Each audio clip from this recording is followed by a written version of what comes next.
Hey Ben, catching up with you today. We want to talk about Coast to Coast and your experience as a supported athlete on a supported support crew service that we run. So I guess for a start, tell us a little bit of a background. What have you done with us over the last few years in regards to the Coast to Coast? Yeah, so I've been lucky enough to be able to do Coast twice with you guys, both times as a supported athlete. Once on the 2-day individual and once on longest day. So I've kind of seen it, from how you support a 2-day athlete and how you support a 1-day athlete. Yeah, nice.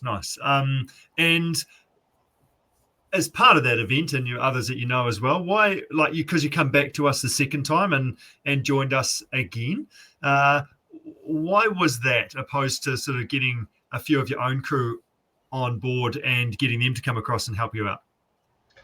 Yeah, look, Coast, you guys know Coast to Coast, and you've been there and you've done it before. So you know all the tips and tricks and what you need to think about, what you need to do as an athlete to prepare, all the admin you need to do. And there's a lot to do in that aspect, but then you take away all the hassle of actually organizing the transitions. I just have to do what I'm told, basically, rather than think about what I need to do. And then also find people to do it. The transitions can be, they're pretty busy and pretty hectic. And you see, I wouldn't want to put that. I don't think my friends, my wife, my family would have any idea on what to do, and how to do that. Whereas you guys have kind of been there, done it, and it's, as long as I do what I'm told, it's going to be okay, and I'm going to get through transition nice and quickly and safely, and on to the next leg, which is kind of what you want to do. So what you're saying, it's cheaper than divorce? Yeah, absolutely. And I live in testament of that, because I did my first Coast to Coast on my honeymoon, and my wife, actually loved it as well. So I think, as well as kind of that practical element of you guys, essentially take the hassle away from it, and we just work through a to-do list and a tick list. You're instantly part of a community of people, and you meet those people a couple of days before the race, and you say goodbye basically on the morning of the race, because you try and hook up at the finish line, but everyone's got their own agendas. And then so you meet people, and you've instantly got a connection, and you're from all different types of backgrounds. But you're part of that community. You meet people. You guys are great at kind of building that community straight away and bringing everyone together. Showing us the transitions, moving us from through the coast, and you're kind of all part of that together, and that really bonds you, and that's really special. It's, I think, as well as the challenging event, it's the people that you meet along that, and you just meet those type of people if you weren't supported. So it takes the hassle away, kind of the practical side of it. But there's more value that's added, that's not just administrative. It's the whole community feel of it.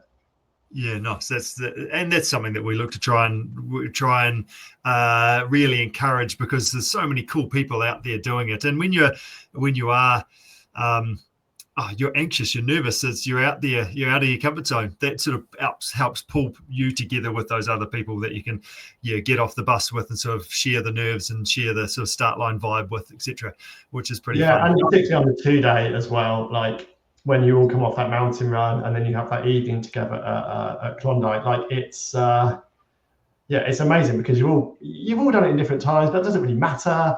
Like you've all been through it, you've all done it. You all feel a little bit nervous about the paddle the next day, but you can kind of share all of that, and you just don't feel alone. It's, I think, be quite easy to feel isolated and alone, but it's nice when you know that other people are feeling like that. And it's also really nice not having to set your own tent up and sort your own accommodation out at Klondike Corner, or even your own food, because it's literally the last thing you feel like doing. Chocolates on your pillow? Did we organise that? It might have been earplugs on your pillow. Right, no, I obviously didn't pay for that bit of the package. pretty sure we gave you earplugs. Yeah, true. Yeah. And so, a nice wake up early in the morning as well, so you don't oversleep. Yes, exactly. So all those little things to make sure that you just enjoy your experience. So maybe we just talk through how the sort of week, it's kind of almost a week really, of a tour of the event runs. So we've evolved this over time, and you've probably seen some of those changes happen over those couple of times that you've been with us. But this year we had a jet boat ride first up, so that's one thing, and then also a bit of a get together that we're organising on the Tuesday night. Then Wednesday, what happens on Wednesday?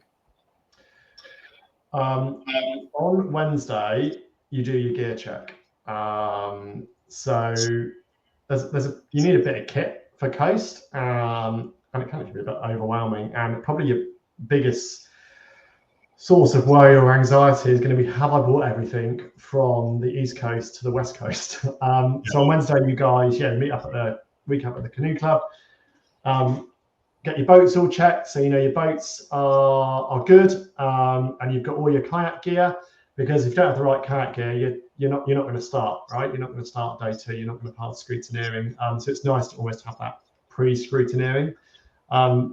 You load your bikes and bring all your bikes, so you know your bike's going to make it over. And if you need to get a bike check, your bike check's done there, and that's fantastic. Yep. You also then check you've got all your run kit and things. And actually, really helpful if you maybe forgotten a few bits, it still gives you a chance to be able to nip out and buy that in Christchurch. Or really good example is I didn't have a reflective vest, with me, and you guys had already thought about that, and there were a whole packet of massive reflective vests, so I could go and quite easily get the kind of those little bits. So it was just really reassuring, because then I knew all my kit was done. Someone else had checked it, so I could just relax and focus on what I needed to do physically, rather than all the admin I needed to do. Yeah, nice. You sleep better knowing that as well. A little bit better. Not that you sleep better. A little bit better. But you've got an afternoon to sort any stuff that you need to sort out, and that's why we do that on Wednesday. And then Thursday morning, we're up bright and early and travel over. This year, we're changing things a little bit and organising a coach so everybody travels together. And Matt Sherwood, who's one of our key people, have been there since day one, loves a good coast-to-coast chat, so everyone will get his input as we go over and stop at the transitions along the way and kind of talk through that as well. How was that sort of trip over for you? Yeah, good. I mean, I think back to the first time that I did it, and I'd done some training in New Zealand, so I kind of knew the transition areas, but I didn't really understand how they would work. And I'd watched some videos, but I hadn't really been there and understood that. So having you guys talk me through those transitions, tell me where you're going to be, what that's going to look like on the day, again, just enabled me just to relax. And then you almost kind of go during the race. I was like, oh yeah, that's there. I know what I'm doing. And it made what's quite a hectic environment on the race day a lot calmer for me, because I knew what to expect. I knew where you guys were, so I could just go through and do that. And it's kind of started that bonding with everybody, because everyone, you're in the car or you're in the coach with people, and you start talking and sharing your stories and your background, and you instantly start to feel better about everything, because you work on the team as you. And you get there, and you're kind of a unit. You start as individuals when you meet up in that car park in the morning, and then at the end of the day, when you arrive on the West Coast, you're a team, right? You're together, and that makes a big difference. Yeah, that's pretty fun. So straight into registration, get your gear sorted, get your stickers and all those sorts of things organised.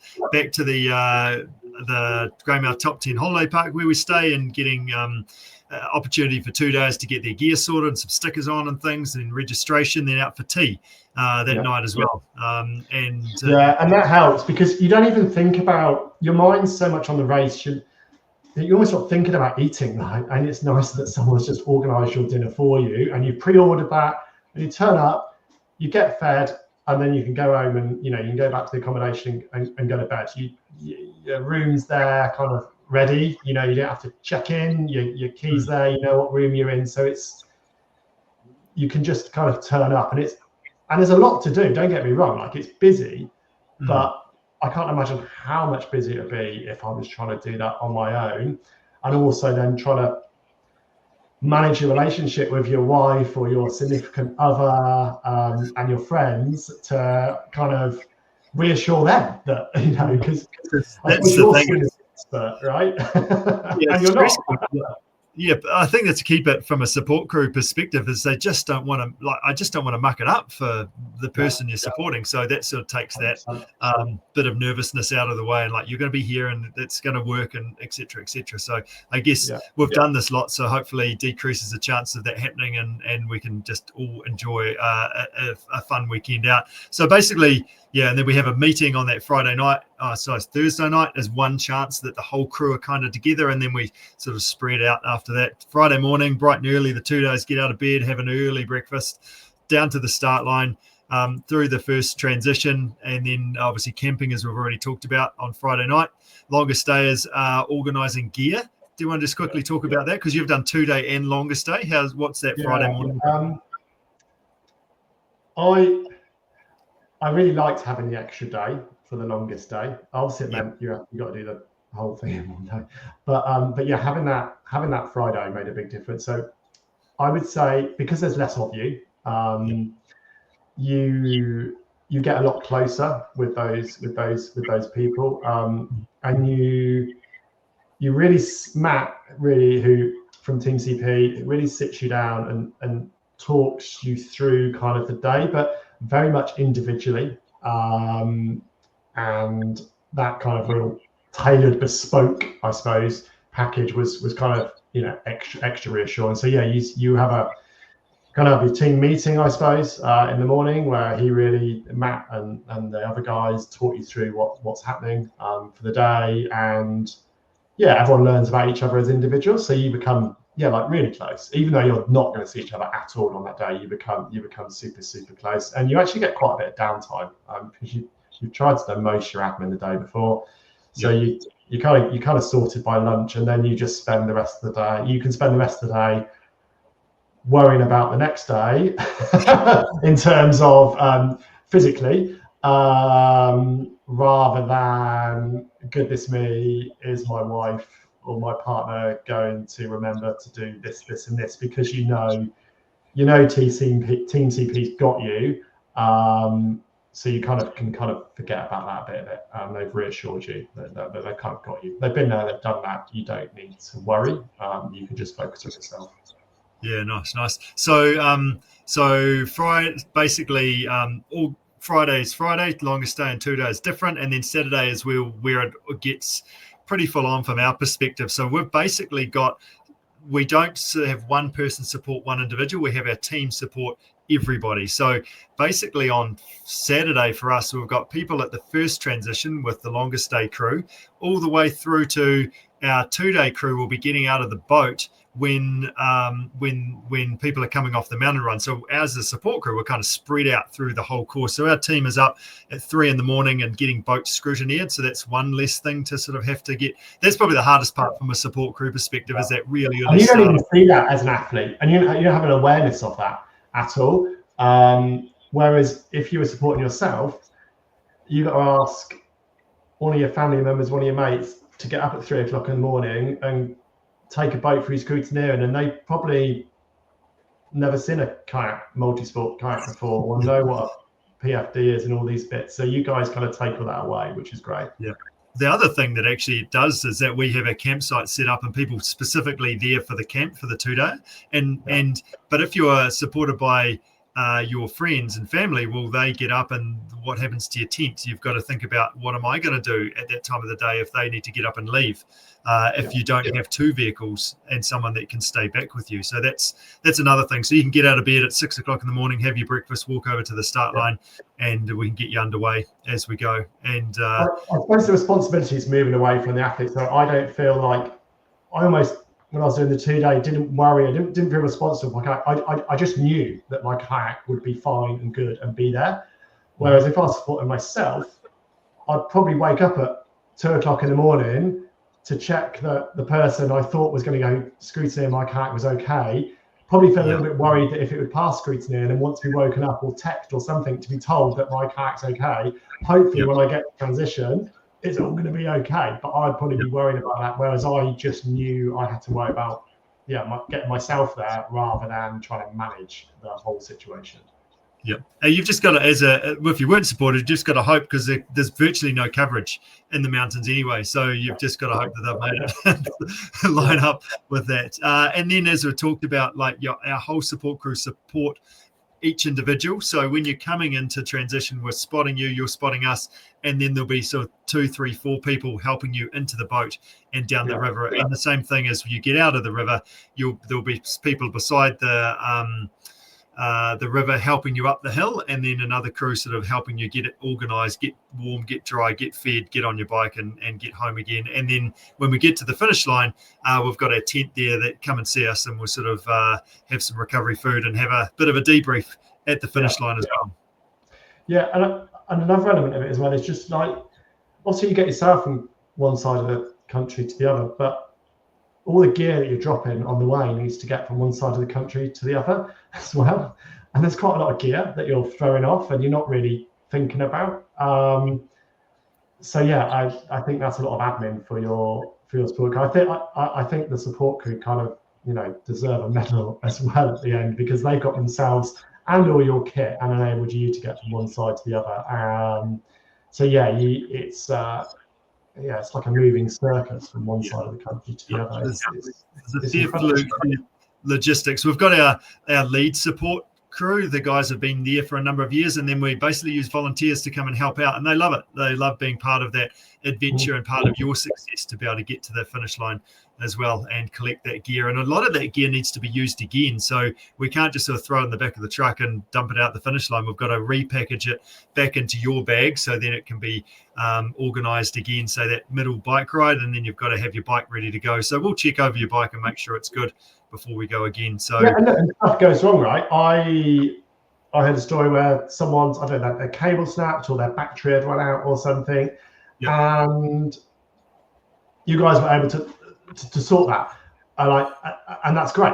You can't sort all problems, of course, but you do the best that you can, because you've got that knowledge, right, and that experience. So kind of nothing phases you too much, or you've probably seen most things that can go wrong, and you know how to deal with them. And there's some stuff that happens just completely outside of your control, and you just need to roll with it a little bit sometimes. That's right, and we'll make it work. We'll figure it out together, which is something, the philosophy of the crew as well. So Sunday morning is the chance to get all that wet kayak gear back, reconcile all your gear back into one place, and we go to the prize giving, and then a chance to kind of sit down, have a beer at lunchtime, and sort of just review the weekend. And that's basically ends up being a 5-6 day worth of tour of the coast to coast.